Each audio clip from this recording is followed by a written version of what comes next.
জীবনটা সবসময় যেমন চাই তেমন চলে না।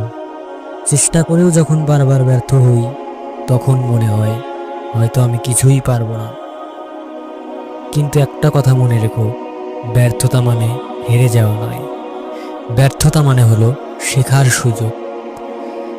জীবনের আসল জয়টা তখনই আসে যখন তুমি নিজের চোখে নিজের ভাঙা স্বপ্নগুলোকেও আবার গড়ে তোলার সাহস রাখো।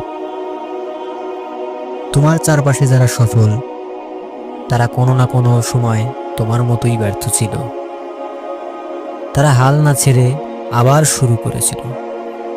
তারা নিজেদের বিশ্বাস করেছিল, আমি পারবো, আমি আবার উঠে দাঁড়াবো। তুমি যদি এখনো বেঁচে থাকো, তাহলে যুদ্ধটা এখনো শেষ হয়নি। যতবার পড়বে, ঠিক ততবারই উঠে দাঁড়াবে। এই বিশ্বাসটুকু তুমি রাখো, তুমি ধ্বংস হয়ে যাওনি। তুমি শুধু তৈরি হচ্ছ নতুন এক গল্পের জন্য, যেখানে নায়ক হবে তুমি আর জয় হবে তোমার সাহসের। তাই চলো আবার শুরু করি, নতুন করে, আরো দৃঢ়ভাবে। নিজের জীবনের রংটা নিজেই এঁকে নিই। কারণ তুমি ব্যর্থ নও, তুমি এক অসম্ভব শক্তিশালী যোদ্ধা। জীবনে ব্যর্থ হওয়া মানেই হার মানা নয়। তুমি কেবল একটা ধাপ পিছিয়ে আছো, কিন্তু সামনে যাওয়ার দরজা এখনো খোলা। একটা প্রশ্ন নিজেকে করো, এই জীবনটা কি শুধু আফসোসে কাটিয়ে দেবার জন্য?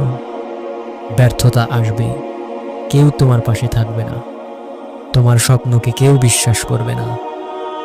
কিন্তু তোমার কাজ নিজেকে বিশ্বাস করা।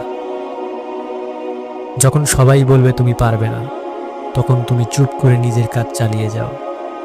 সফল মানুষরাই বেশি ব্যর্থ হয়, কিন্তু তারা হারে না। সর্বশেষে একটা কথাই বলি, পিছে লোকে যাই বলুক, তুমি শুধু সামনের দিকে এগিয়ে যাও। সামনের দিকে এগিয়ে যাও, পিছনে তাকাবার তোমার কোনো দরকার নাই। এতে তোমার কনফিডেন্স 10 গুণ বেড়ে যাবে, নিজের প্রতি আত্মবিশ্বাস আসবে, নিজেকে ভরসা পেতে শুরু করবে।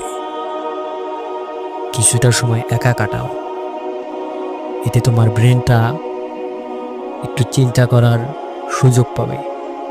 তোমার ব্রেনে একটা নোটিফিকেশন আসবে, তুমি কি করতে চলেছ, তোমার কি করা উচিত। তো কিছুদিন পর দেখতে পাবে এভাবে